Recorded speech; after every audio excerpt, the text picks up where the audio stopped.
Hi, as I promised, I'm going to answer questions, and this question I got from Instagram. This is something that we all struggle with. One thing that I do with my students is retelling actually text or summarizing. So I give them questions, and in the lesson, at home first they do their homework and they read or listen and do exam tasks. And then in the lesson I ask them to summarize, and I give some special tasks. But actually, many people think that retelling is stupid, but it's actually not. It makes you practice. It makes you actually remember the vocabulary, the grammar. You can use a special pattern if you wish, and just try and use it while retelling. So that's one thing that you can do, and you do it on day one, for example. Next day, you can create a special gap fill activity for yourself. So you take a highlighter or something like a black one, print the text and hide prepositions, hide parts of idioms.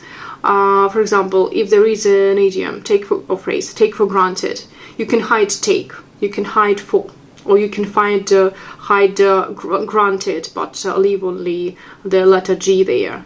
And then later, in 2 or 3 days, you can take this gap fill activity that you created for yourself and try to remember the expressions that they were. And actually, this will help not only with your active vocabulary and just remembering the phrases, it's also great for use of English. Another thing that you can do is make up questions. So you take this text with the highlighted expressions, beautiful expressions that there are. For example, I can take any text here that I have, and you will see that I have lots of expressions highlighted in yellow. So you take those that you like and you create questions for yourself with the expressions that you like. This is another way of activating this vocabulary, because while making up questions, you will be actually using those expressions. And then in a couple of days or 3 days, you just answer those questions, but make sure that you do it aloud, because just doing it in your head is not as effective. So that's another revision.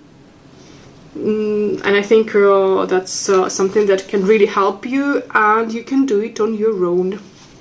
Yeah, and also making up stories, so it's always great. You can take just random expressions, not only from this text, just, if you have a list, take random expressions and make up stories. It's actually fun.